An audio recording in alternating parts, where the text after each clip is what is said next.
Sale. Ricolín, buenas noches. Hola. Ok, Nos ilustra con su presencia. Muchas gracias. Vamos a escuchar qué dice. Javier Cuello Trejo, bautizado por el expresidente José López Portillo, ya fallecido, como el fiscal de hierro, porque creo que tú eres de los que dicen que haber firmado el tema de los derechos humanos por presión por Estados Unidos vino a complicar a las autoridades policíacas en sus procesos de investigación. Para ti no deberían de estarse cuidando los derechos humanos de los delincuentes. Es que no deben tener derechos humanos. Deben tener Y garantías. te ha calificado de ser un extremista, por eso. El subsecretario de Estado de Estados Unidos me toca el tema de los derechos humanos. Y yo le digo, eso me sorprende. ¡Súbele al volumen! Usted se espante porque ustedes cada que despiertan lo violan. Yo regreso y le digo al señor presidente. Y yo le propongo que se fortalezca la Dirección de Derechos Humanos de la Secretaría de Gobernación. Mete las manos, Manuel, y aconseja al presidente que para darle cara a los Estados Unidos y al mundo que los derechos humanos, que no estoy reñido, Pepe, con los derechos humanos. Me estorbaba la política errónea de los derechos humanos. O sea, tú no puedes darle derechos humanos a un individuo que mete vivo a un ser humano en un tambor de 200 litros con ácido. Tú no puedes darle derechos humanos a un tipo que ametralla a mansalva a la gente. No, tienen todo el derecho de ser defendidos. Pero hay que proteger a la víctima del delito. Y los protegidos terminan siendo los delincuentes el debido proceso. Ah, bueno, ahí tienes. Derechos humanos estorban. Claro, no puedes combatir el crimen. Con todo respeto, con abrazos. Abrazos No se puede combatir. No puedes combatir. Sino a balazos. No, con inteligencia, con la ley. Y el que se te ponga al brinco, con balazos. Mira nada más lo que estamos viviendo. Eres muy radical. No soy radical. Entiendo. Pepe, entiendo. ¿Qué está sucediendo? ¿Cuál es el resultado de la impunidad tan grande que estamos viviendo? ¿Cuál es el resultado de no tener un Estado de Derecho? Acuérdate, Pepe, el que mata una vez y no es castigado vuelve a matar. El que roba una vez y no se le mete a la cárcel vuelve a robar. La obligación del Estado es proteger a la sociedad. Yo tengo una pregunta, Pepe.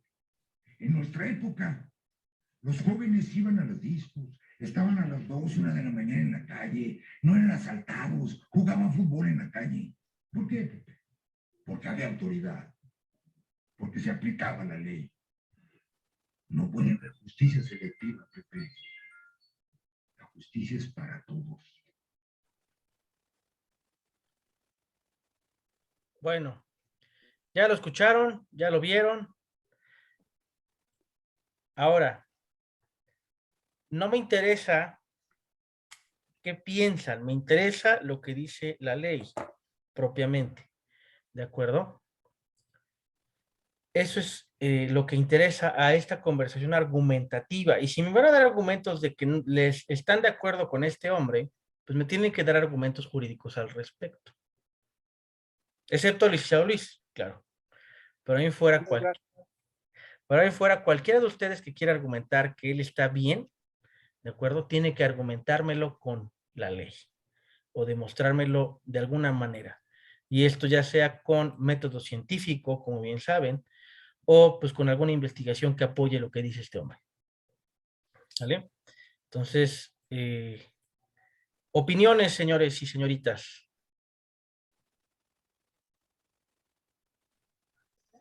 Híjole, profe, yo no alcancé a escuchar muy bien porque venía, ya me cambié otra pieza y tuve que cambiar de internet. Ok, a grosso modo, es un hombre que considera que los delincuentes no deben de tener derechos humanos. Pero si manejamos que el control de convencionalidad le da derechos humanos a todas las personas, ¿de acuerdo? Todas, y los considera como derechos fundamentales de tipo, ¿de acuerdo? Entonces, todas, sin importar lo que hagan o dejen de hacer, van a tener derechos humanos. Esta persona maneja que no. A ver, vamos a escuchar opiniones al respecto el día de hoy. Elizabeth, levantaste la mano.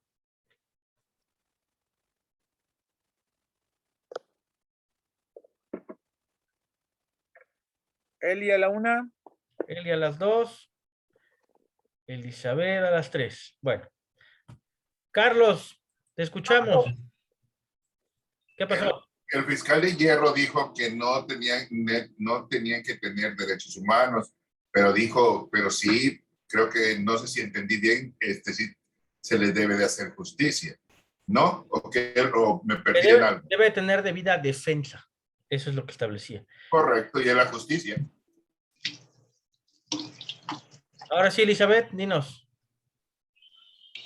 Perdón, es que no se abrió el audio. No, lo que yo entendí es de que él lo que está manifestando es de que lo que es el bloque constitucional ahora viene a entorpecer que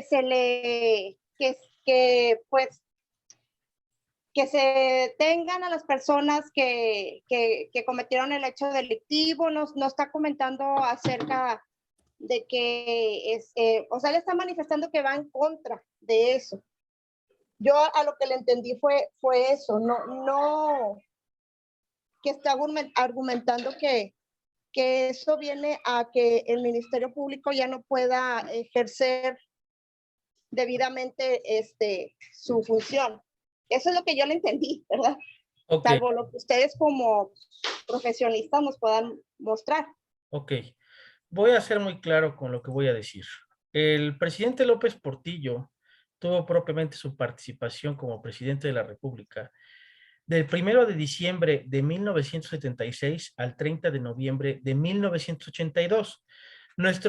Cuando esta persona entra como tal a su función, pues entra en lo que sería la ratificación de los tratados internacionales en materia de derechos humanos, inaugurados desde el tema de la Segunda Guerra Mundial. ¿De acuerdo? El tema aquí, o el tema hegemonial al respecto, propiamente, ya sé que. Ok, propiamente es que el bloque de convencionalidad nace a partir del 2011. No nació en esa época. O sea, en el momento en el que lo ratificamos, no adquirieron derechos humanos, teníamos garantías individuales. ¿De acuerdo? Entonces, propiamente, aunque ratificamos esos tratados, nos valían cacahuate. ¿De acuerdo? A partir de 2011, con la jurisprudencia propiamente dicha, 293/2011, donde se nombra el bloque de constitucionalidad, nos da... Dime, Sonia. Perdón que lo interrumpa, pero para irle entendiendo lo que está diciendo, ¿valía cacahuate qué? Los derechos humanos. Ah, ok, ya. No había un reconocimiento como tal, derechos humanos. Eran garantías individuales. Era un elemento de reconocimiento, ¿sí?, que te daba el Estado, no que te reconocía. O sea, yo como Estado, como buena gente, te lo doy. ¿De acuerdo? Yo con mi opulencia de Estado, con mi grado de Estado, ¿de acuerdo? Yo te los reconozco, no te los doy, pero no te los reconozco. Esa es la diferencia. Eso es lo que todas las naciones iban en el sentido de reconocer lo que por naturaleza ya le corresponde al ser humano. Por eso se llaman derechos humanos. Pero esto viene moviéndose desde la Constitución de Weimar. ¿De acuerdo? Pero ahora, reconoce, protege, que toda persona tiene garantiza. Es que me estoy acordando de lo que dice el artículo. A ver, acá lo tenemos. Ahí está el artículo primero. En los Estados Unidos mexicanos, todas las personas gozarán de los derechos humanos reconocidos en esta Constitución y en los tratados internacionales, de los que el Estado mexicano se aparte, así como de las garantías para su protección, cuyo ejercicio no podrá restringirse ni suspenderse, salvo en los casos y bajo condiciones de esta Constitución establece. ¿Sale? Eso es lo que reconoce como tal, ¿de acuerdo? Entonces, propiamente es Este hombre asevera que los delincuentes o los criminales propiamente no tendrían esos derechos humanos. Pero recordemos que no podemos decirles ni delincuentes ni nada por el estilo hasta que hay una sentencia. Entonces, ¿cómo, para empezar, cómo puedes decir eso, ¿no? Y decirte abogado también, al conocerlo en ese entendido. Entonces estaríamos violando por analogía el entendimiento de quién es delincuente y quién no es delincuente. Ese es el primer supuesto que tenemos que tomar en cuenta en cuanto a lo que está diciendo la persona. Porque que una persona tenga un hecho que la ley conoce como delito, no sabemos si lo ha infringido o no. O sea, él está diciendo una persona que avienta en ácido a otra, ¿no? Para disolver el cadáver, me imagino, muy probablemente. Si lo vieron en Breaking Bad, pues saben a lo que me refiero. Si no lo vieron, pues propiamente es desaparecer un cadáver. Entonces, si se tiene la certeza, ¿cómo se tendría la certeza? Con elementos probatorios. Pero ¿cómo le vas a restringir ese derecho a esa persona? Si no sabemos si realmente lo hizo o no, a lo mejor estaba en el momento de los hechos, ¿de acuerdo? Pero pues realmente no tenemos la certeza de que lo cometió. A lo mejor, si tenemos la grabación de que lo realizó, bueno, ahí sí habría una certeza, pero no, normalmente los casos no son tan fáciles, ¿de acuerdo? Normalmente son muy difíciles el cómo probar, porque no hay cámaras en todos lados, a pesar de que hay celulares en todos lados, no hay grabaciones de todo. Normalmente lo hacían en un lugar apartado, en donde no hubiera olor, en donde nadie se diera cuenta. En la mitad del desierto de Sonora, por ejemplo. Así es, en Chihuahua y en etcétera. Bueno, a ver, ahí les va otra. Dentro de ese mismo circunstancia que dice que en una persona que deshace, no sabemos si sí lo dice la persona, se llamaba, le decían el pozolero. Sí. Y él lo único que decía, a mí me traían los cadáveres y yo lo único que hacía era echarles ácido. Eso sale muy claro, por si lo quieren ver, en la serie de Aurelio Casillas. Ahí Es una realidad. No es clarito. eso de las televisión, es una mera especulación, pero la realidad es que atrapan a la persona que le decían el pozolero y él lo único que dice, yo deshacía así, pero eran cadáveres, yo no mataba, yo nunca participé. ¿De qué forma me demuestran ustedes que yo? Y ese no es un delito que amerite pena, ¿sí? Porque es quien manipula cadáveres y desechos, etcétera. No se adecua a lo descrito en el Código Penal. ¿De acuerdo? O sea, que amerite una casa. Ahora, vuelvo a repetirlo, como dice bien el licenciado, no es culpable hasta que se demuestra lo contrario, hasta que se le demuestra. Es una persona inocente. Todo mexicano tiene garantías individuales, tiene derechos. En aquella época garantías individuales, ahora derechos. Y que la concepción universal es decir, es inocente hasta que se pruebe lo contrario. ¿Y cómo se prueba lo contrario? Con un juicio, mediante un juicio, y que se llegue a una sentencia definitiva. ¿De acuerdo?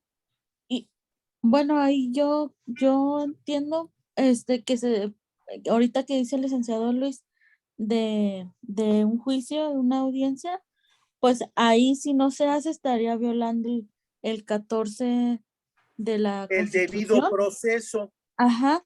Y el si otro. Este proceso no se llevó a cabo conforme a las normas y a las reglas establecidas en la Constitución y en las leyes que de ella emanan, el Código Penal y el Código Nacional de Procedimientos Penales. Y el otro cuando menciona también de la presunción de inocencia. Estamos presumiendo inocentes, lo que estamos diciéndole. Por eso decimos que es un hecho que la ley conoce como delito. No le podemos decir delincuente, ¿de acuerdo? No le podemos decir criminal, ¿de acuerdo? Entonces, propiamente el licenciado que está hablando ahí, pues está hablando hasta cierto punto falazmente, porque no podemos aseverar que es delincuente hasta que haya una sentencia. Porque, ¿qué es lo que pasa? Ok, el abogado, vamos a poner, el licenciado Luis es el abogado, es Ministerio Público, ¿de acuerdo? Yo soy el abogado defensor, ¿de acuerdo? Él va a probar que él es culpable, que la persona es culpable, el imputado es culpable, y yo voy a probar que es inocente. Los dos vamos a contar una historia, ¿de acuerdo? Él va a contar la historia de por qué él considera que es culpable y yo voy a, o no considera, que puede probar que es culpable y yo voy a probar o voy a contar una historia en la que puedo probar que es inocente. Ahora, yo les decía que en su técnica de litigación, yo no puedo decir que no estaba ahí y después decir que sí estaba ahí, pero que no lo quería hacer. No, mi técnica de litigación es si voy a probar que no estaba ahí, voy a probar con cualquier elemento que la persona físicamente no estaba ahí y si no, perderé. Pero no puedo terminar mi técnica de litigación y empezar otra, ¿de acuerdo? Por eso se estudia el caso y se arma lo que es la teoría del caso, la teoría del delito, la teoría del caso y la técnica de litigación, ¿de acuerdo? Entonces, los dos vamos a contárselo a un tercero, que es el juez, y el juez, sin ver la carpeta de investigación, sin ver nada y sin saber nada del caso, va a decidir quién de los dos tiene la razón sobre la situación. Y no va a decidir fácilmente, sino tiene que ser imparcial, tiene que ser profesional y tiene que ser conforme a derecho. Entonces, si sus pruebas del licenciado Luis son suficientemente, o los elementos probatorios, fácticos, ¿de acuerdo? Son lo suficientemente fuertes y logra formular la conducta típica antijurídica culpable, el juez como tal tiene la obligación de declararlo. Pero si yo logro probar que no figura con la conducta, o no figura con la tipicidad, o no figura con la antijuricidad, ¿de acuerdo? Yo lo puedo sacar libre. ¿De acuerdo? Entonces, propiamente lo tienen que absolver del delito. Entonces, yo estoy hablando de las causas excluyentes del delito, propiamente. Pero cualquiera de los dos que estamos platicando la historia tiene que convencer al juez. No se puede ir por un tercer lado, ¿de acuerdo? Yo voy a traer, por ejemplo, un perito especialista en cualquier materia y el licenciado Luis también va a traer un perito especialista. Si no se ponen de acuerdo, el juez tiene la facultad de nombrar otro perito que él traiga y que ponga el orden, ¿de acuerdo? Que ponga la decisión en la balanza correcta. Entre los dos peritajes va a haber un tercero que se llama perito tercero en discordia, en el cual va a decir, bueno, es que esto tiene más peso y se prueba de esta manera. Así es. Entonces, así es como funciona nuestro sistema. No podemos decirle criminal, no podemos decirle delincuente hasta que tiene como tal la sentencia. Entonces, si cumplimos todos los derechos humanos en su debido proceso, ¿para qué tendría que perder los derechos humanos hasta que ya hay sentencia? O sea, eso es lo que no me cabe en la cabeza de lo que está diciendo. Esa es una. Se me hace un argumento propiamente falaz, aunque las personas no entiendan que es un hecho que la ley conoce como delito. Si está hablando al público en general, también nos está hablando a nosotros como abogados. Por favor, si ustedes tienen la oportunidad algún día de hablar en público, hablen propiamente, ¿de acuerdo? Si van a defender cualquier punto de vista, hay que decirlo de la manera correcta, ¿de acuerdo? Carlos, levantaste la mano. Sí, licenciado, fíjese que ahorita que estaban exponiendo, me puse a pensar, porque pues gracias a Dios, las canas no son por algo. Se me explico, son años de muchas cosas. Y me acordaba, me venía en sí cuando en el tiempo antiguo, ojo por ojo, diente por diente, al hierro mata, al hierro muere. Y si de una manera pudiéramos catalogar derechos humanos y justicia, me podía yo preguntar quién, todo en esta vida es un orden. Aquí nada es desorden. Que el ser humano en su forma de pensar tenga criterios diferentes es punto y aparte, pero todo va en orden. Y si de una manera yo pudiera en línea la numeración, ¿qué tiene más poder? Derechos humanos o justicia. Sea antemano que ahorita lo que expuso humildemente, pues gracias a Dios, el licenciado Rodolfo conoce y tiene el conocimiento de la ley. Pero de manera respetuosa, el licenciado va a tratar de sacar a ese que se le declara, se implicó a ese imputado, no delincuente, porque pues no ha habido, como ya quedó bien recalcado, no ha habido sentencia. Pero, ¿qué pasaría si por alguna razón en muchas de la comunicación entre el licenciado Alfredo y el imputado no se ponen de acuerdo? Y de una manera respetuosa, ¿qué parece que ese imputado no tiene el salario, el saldo o el dinero para pagarle al licenciado Rodolfo? Automáticamente no va a haber dijéramos, una relación de defensa. Automáticamente ese conocimiento valioso que tiene el licenciado Rodolfo pues no se va a poder llevar a cabo. ¿Quién es Rodolfo? ¿Ah? ¿Quién es Rodolfo? No, que fuera no, pues, ¿qué pasó simbólicamente, licenciado? Por favor, ok. no busque piedras. Entonces, okay. De una manera, en pocas palabras, no lo va a poder defender. Ahora, en mi forma de pensar, de dónde vienen los derechos humanos, todo bien, se oye interesante, porque una cosa es verla oír y otra cosa es verla venir. El que siente el golpetazo es el que se está quejando, el que necesita auxilio. Carlos, ahora, no quiero faltarte el respeto, ni mucho menos a tus comentarios, pero yo fui muy claro al decir que nuestras opiniones están de más.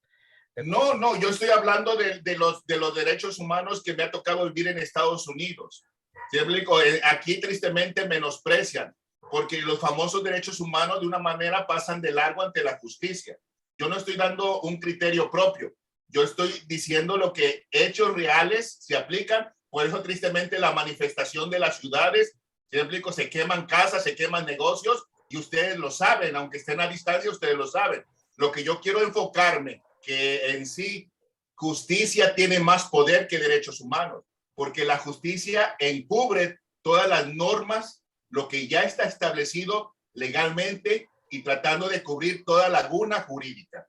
Ese era mi punto de pensar, que humildemente yo le doy, ¿sí me explico? Bueno, bajo los hechos, más al poder de la justicia que los derechos humanos. El fiscal dijo, ¿sí me explico? El fiscal, tocando el ejemplo del fiscal, dijo, ok, derechos humanos, ok, pero sí su debido derecho de justicia para esa persona. Eso es lo que en sí humildemente quería exponer. Ok, aclarando lo que acabas de comentar, y creo que el licenciado Luis me va a apoyar en ese sentido, no se puede tener uno sin el otro. ¿Por qué? Un derecho humano es la presunción de inocencia, no es un principio, es un derecho humano propiamente, ¿de acuerdo? La debida defensa o el defensor de oficio es un derecho humano, ¿de acuerdo? Entonces, tampoco se puede obtener justicia si no se tiene como tal esos derechos humanos fundamentales, ¿de acuerdo? Son dos ejemplos, hay más, o sea, el licenciado Luis no me va a dejar mentir. En el tema de los derechos humanos y la justicia están prácticamente de la mano, ¿de acuerdo?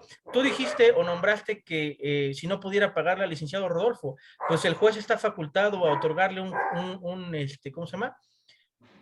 Un abogado de oficio, un defensor de oficio propiamente. Entonces, pero usted nos usted ha hecho hincapié y hoy nos hizo hace minutos antes que han sido de una manera el mismo juez, aún el defensor, los han quitado y han tratado de poner, y aún también al Ministerio Público, de una manera respetuosa, los han aventado para atrás, porque son incompetentes. Usted mismo mencionó el día de hoy, que en sí, al mismo ministerio, recuerde que nos mandó videos, que al mismo ministerio, tristemente, el mismo juez le hace mandar a que en sí, a su jefe, que relegue a ese ministerio incompetente. Usted nos dijo, o no sé si oí mal o estaba soñando. Ok, eso va a suceder en casos muy, muy específicos cuando hay precisamente hay una incompetencia, hay una violación al proceso.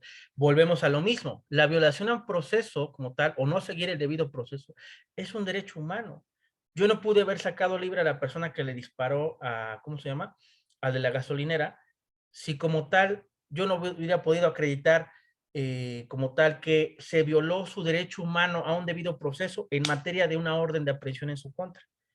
¿De acuerdo? Entonces, por esa razón fue que yo pude sacar a la persona en libertad, y el juez, pues, como reconoció que precisamente se estaban violando sus derechos humanos, que salió en libertad a pesar de haber privado de la vida a una persona de forma accidental.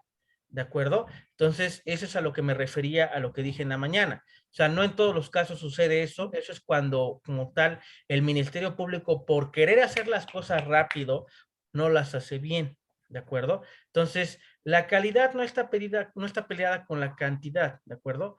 Yo creo muy a bien, ese fue el licenciado Luis, yo creo muy a bien como tal, que que tenemos eso garantizado con los derechos humanos, ¿de acuerdo? No creo que esté peleado una cosa con la otra. ciertamente. Bueno, vamos a comenzar. Es que, Dime, dime. Es que bueno, yo lo quiero decir para puntualizar lo que usted lo que usted dijo con el ejemplo que nos dio de la persona que se le disparó el arma. Usted se refirió mucho al artículo 14 de la Constitución, que toda persona tiene derecho a un juicio, a una audiencia.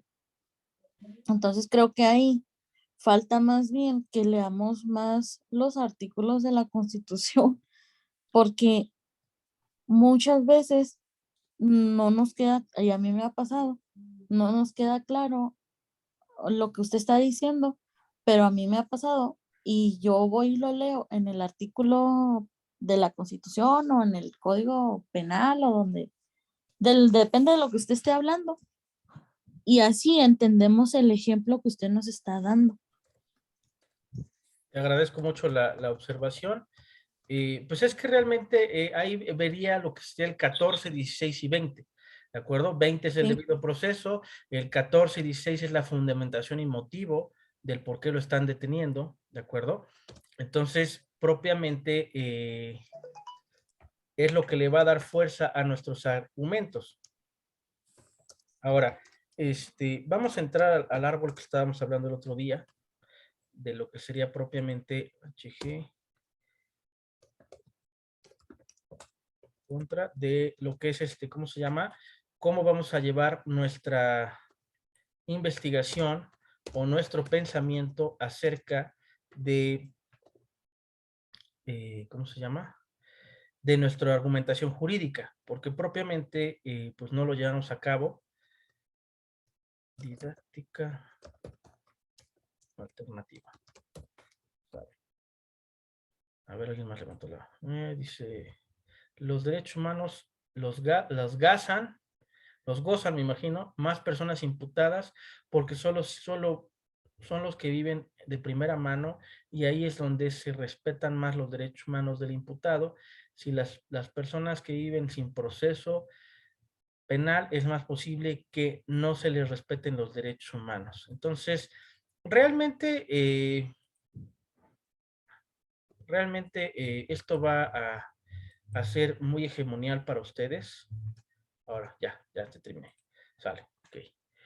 Entonces decíamos que este va a ser nuestro arbolito para armar nuestra argumentación, ¿de acuerdo? ¿Sale?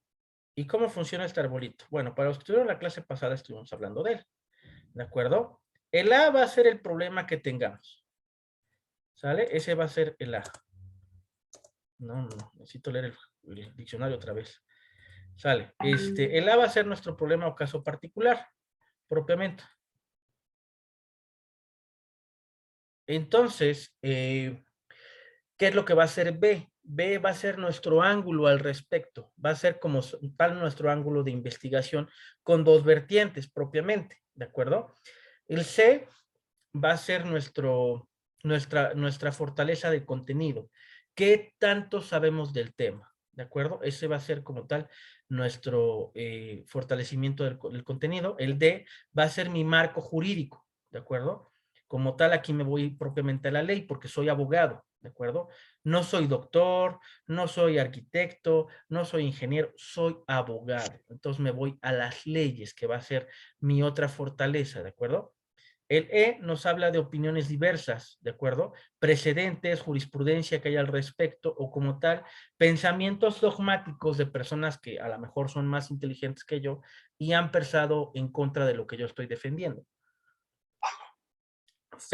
La F es como tal nuestro método de hipótesis sobre el marco legal. O sea, yo ya saqué la ley, ¿no? Yo ya dije que lesiones, por ejemplo, lesiones es aquello que deja huella material, física y psicológica en la persona, ¿de acuerdo? Entonces, como tal, tiene que cumplir una de esas tres para calificar como lesiones. Entonces, yo diverso como lesiones genéricas, lo que dice el artículo, y voy a hablar de lesiones psicológicas, voy a hablar de lesiones, ¿cómo se llama? Físicas, y voy a hablar de lesiones que dejen huella material. ¿Sale? Y en las lesiones también se diferencia el tiempo de curación de esa lesión, de menos de 15 días, de más de 15 días, pero menos de 30, de más de 30 días a 45 días de recuperación de la lesión, ¿no? Y de más de 45 días es una lesión todavía más grave, ¿no? Entonces, ahí voy a vertir mi dogmática al respecto de cada tipo de lesión, si son punzocortantes, si son cortantes, si son ¿cómo se llama? De hemorrágicas, si son, ¿qué tipo de lesiones hay? De acuerdo al respecto. ¿Sale? En el ejemplo hipotético de lesiones, ¿sale? Ahora, en el F, ya habíamos dicho, en el G va el marco procesal. Ok, ¿hay una persona imputada de lesiones? Sí. ¿Cuál es su marco procesal? ¿Es un delito grave lesiones o no es un delito grave lesiones? Vamos a ver en nuestra Constitución, vamos a ver en nuestro Código Nacional de Procedimientos Penales si es un delito grave. Si no es un delito grave, ¿qué amerita? Ah, pues como tal se puede ir a procedimiento abreviado o a reparación del daño. ¿De acuerdo? De aquí nos vamos a lo que es el H, ¿de acuerdo? Que va a ser nuestra dogmática jurídica. ¿Qué dice la dogmática jurídica acerca de lesiones? Ah, pues agarramos el libro de delitos en particular, ¿de acuerdo? Y abrimos el capítulo que habla de lesiones precisamente. No es un código, es un libro dogmático al respecto, que nos va a hablar de que las lesiones pueden ser causadas por el sujeto activo y que este sujeto activo puede tener intención o no tener intención de causar el daño, dependiendo el cómo se haya empleado, ¿de acuerdo? Entonces, tenemos que ver el video de lo que sucedió o conocer los hechos cómo sucedieron, leyendo la carpeta de investigación, colocándola o anexándola a lo que estamos viviendo. Ahora, todo lo que es H, I, J, K y L, ¿de acuerdo? Son los pensamientos en contra. Voy a pensar 4 posibilidades que se pueden presentar en contra de lo que yo estoy estipulando, ¿de acuerdo? 4 pensamientos que puede tener la contraparte en contra de lo que yo estoy vertiendo en mi investigación o argumentación jurídica. Una objeción que me pueda hacer, una observación que me pueda hacer, otra argumentación acerca de cómo fueron causadas estas lesiones. Cualquier pensamiento en contra va a ir vertido aquí, ¿de acuerdo? Esta es como tal, vamos a poner los 4 jinetes del apocalipsis, ¿de acuerdo? Cada jinete trae algo diferente y cada jinete va a proponer algo diferente para acabar con mi caso, ¿de acuerdo? Para tratar de contraargumentar lo que estoy diciendo yo. Y voy a pensar, voy a leer, voy a investigar, voy a escribir lo que voy a decir en mi alegato de apertura, en mi alegato de clausura, para ver si yo mismo podría objetarme. Es muy difícil, pero se puede.